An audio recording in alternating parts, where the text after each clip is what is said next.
Now we have a Fox News alert. We want to go to Fox News correspondent Will Carr. He's in Anaheim, California, with developing protests outside of a Trump event. Will? Hey guys, in less than 15 minutes, this situation has gotten quite volatile. Violence has broken out. Basically, all of these members of law enforcement have been pushing the protesters that we saw at the convention center about 2 or 3 blocks to our south earlier down this street here. You can see they pushed back, but the cops will come up, they'll edge up, and then they will grab somebody. In the last 5 minutes, we've seen 7 or 8 arrests. At the same time, the protesters have been throwing huge rocks at the officers. I mean, rocks as big as my hand here. They've also been lighting things on fire. They were lighting shirts. They lit a couple of trash cans back there behind us on fire. And what we've been seeing is these front lines are inching up close to the protesters. You've got guys over here. They have their faces covered. They've been getting arrested. Guys, we'll continue to keep a close eye out here. Back to you. Awesome. Thank you, Will. KG's now going to start us with some Q&A around this protest. Okay. Hey, well, yes, Kimberly. So did they, in fact, come to an extra level of preparation because of the protest that happened in Albuquerque last night, so to have extra police today? Can you say that one more time? Did they provide extra police force protection out there today in light of what transpired yesterday in Albuquerque, New Mexico? The police department told us that they did not change their plan because of what happened in Albuquerque. They said that they've known that this rally was going to go on for the past 5 days. So what they did is they had that entire week to plan for this. Just a couple of weeks ago here in Orange County, we had some other violence at a Trump rally. So they said that they were prepared. Now, the one thing I'll say is that these protesters were 2 or 3 blocks down, not moving, but these officers pushed them back on this street. And this street actually had traffic just within the past couple of minutes.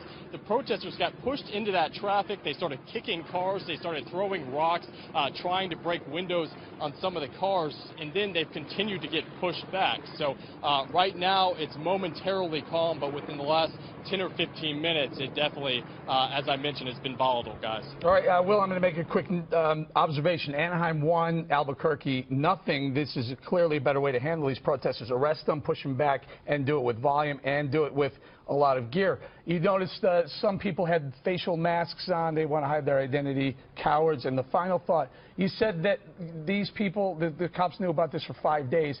Do you see any pre-made signs? Do you see, is there any indication on who organized this protest? Well, there was probably about 50 to 75 protesters to start with. I'd say there was roughly a dozen who had their faces covered, which has become quite typical with these rallies. And those are the ones who kept going up to these lines, really trying to incite the officers to do something. And those are the ones, one by one, as I mentioned, roughly between 7 and 10 have been arrested in the last 5 to 10 minutes, guys. Will, it's Dana Perino. I'm just curious, at what time does this rally start, and will it be light out when it finishes? Well, so this started, the protesters started when the Trump rally started, which was at noon local here. They started showing up a little bit earlier. They got stronger. They really didn't have any Trump supporters to yell at, so there were some street preachers. They got into a verbal sparring session. Then the street preachers left, and then they turned their anger towards law enforcement out here. And that's how we got to this situation that we're in now. Law enforcement started pushing them back. They started saying on loudspeakers on the helicopter above us that this was an unlawful protest, and anybody who remained here in the streets, I mean, this is a public street, as I mentioned. Cars and traffic were going along here just a matter of minutes ago. They continue to say anybody in these streets are going to be arrested, and so far we have seen some evidence of that, Dana. Good. Greg? Yeah, well, I'm always curious, where do these rocks come from? Like, they're in basically on a highway. Do they bring them with them? Do they pick them up? Along the sides of the streets here, there's some pretty big rocks that they've been picking up. And like I said, I mean, some were the size of grapefruits. One guy threw some, and that led to his arrest. But it came right in front of the horses here. And a rock that big, if it hits anybody, especially in the head, that is quite potentially quite dangerous, Greg. Well, bowling again. The protest last night, clearly there are people with Mexican flags. They're protesting the immigration policy of Donald Trump. Is there a concise topic, is it also immigration? A message at the heart of their protest, or is this just people showing up and creating havoc? No, I would say immigration definitely had some people fired up, but for the most part, we saw a bunch of looky-loos coming in, the guys with the masks, and you can see again, they were pushing us north on the street here. The guys with the masks didn't really seem to come for any specific reason, no issue on policy that's upset them. They really seemed to come more because they wanted to stir things up with law enforcement, and some now are at least going to spend a little bit of time behind bars. To that question, Will, do we have any idea around how many arrests have been made? Are we talking a handful, or have you seen any types of, significant quantity? I can only tell you guys what we've seen. I'm going to say, here we go. They're getting a guy right here. They're chasing. This is what they've been doing. They race out from the line, and then they go and get one.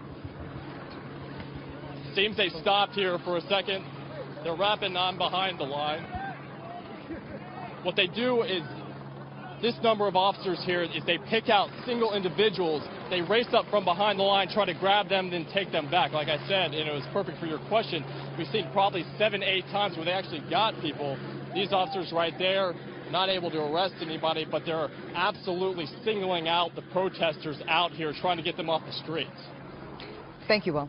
Will, so what's interesting is they really seem like they are well prepared, but to me, really, it's no surprise because the Anaheim PD, having worked as a prosecutor in Los Angeles, they're outstanding police department. I think this is an example of how it can and should be done, as Eric pointed out moments ago. Are we seeing any of the command brass out there from the police department, anybody of senior authority that appears to be calling the shots and coordinating these efforts? Not that I can visually see, but they do have a helicopter in the air. They're monitoring this from both the ground and the air. And to be frank with you, I don't know if you guys have one of those helicopter shots, but I can't see what's going on behind this line. But I would roughly estimate that they have between 200 and 300 officers out here. So they have quite a mix of officers, not only on the ground. You can see here it looks like they may be, again, looking for the next protester they want to take out, but also they have dozens and dozens of mounted officers here trying to take care of the situation. It's a big show of force to have that many out, which is good, which you need. Huge amount of resources to Absolutely. Hey, Will, I don't know if we're even supposed to be doing this, but is there a chance to talk to one of these protesters and ask them what their grievance is? I can ask them. Yeah. He's like, yeah. He was watching last night with Jonathan We're pushing back, Hunt. guys. We're pushing back. Where do you think where are they trying to get people to go? Like, how far do they want them to get away? That's a good question, because we're not sure. They just keep pushing them back into moving traffic. You can see there's a car just right here. And that's part of the plan that, I'm not going to second guess law enforcement. They have obviously had a plan and had a plan in place for days here. But it seems that this has just continued to push into ongoing traffic. And like I mentioned, right before we came out in live, the protesters then started trying to attack some of the cars that were in traffic out here. So the officers swept up, got some of those protesters, but I'm not exactly sure that that went according to plan as to what they were going to do when violence broke out here. Hey, Will, it's Greg. I have a question about, can you figure out the ratio of people who are there just holding cameras and watching and actual protesters? I mean, could it be that there's like 30 protesters and everybody else is just there for a show? Yeah, Greg, that's a good question. So earlier today, there was a section of time where there was probably one Trump supporter, one Trump protester screaming at each other. And I have to say, I posted a picture on my Twitter account. There was 30-plus members of the media surrounding them. It really kind of stood out to me. But through the course of the day, the number of protesters have grown. The number of media has stayed the same. And then you just have those handful of guys, those handful of deviants who just want to push all the way up to the officers, and it's really, you get the sense that they really came here wanting to get arrested or at least to stir up some kind of violent situation before they try to go home at some point, Greg. So, Will, do we see kind of the level of violence and escalation that we observed last night in Albuquerque, New Mexico, because they were throwing things that were lit on fire at the police horses. They were hurling rocks at the cops, even ones that didn't have the protection on. They even threw a rock at Jonathan Hunt when he was trying to report for us last night. It's definitely been a little more sporadic than what we saw in Albuquerque, but in various moments, there have been parts of violence. I mentioned the rocks that they've thrown. I've seen a number of items that they've lit on fire.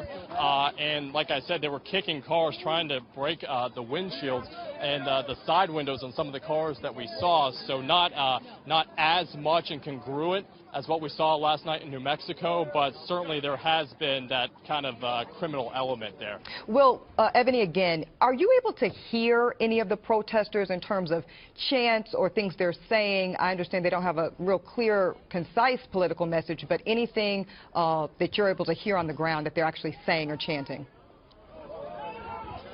Yeah, Ebony, I'll tell you, some of the things I certainly can't say on cable news and keep my job, but most are anti-Trump sentiments, very vitriolic. So are the signs and the chants that we've heard, a lot of cuss words, and just a lot of anger from the people that we've encountered. Ebony.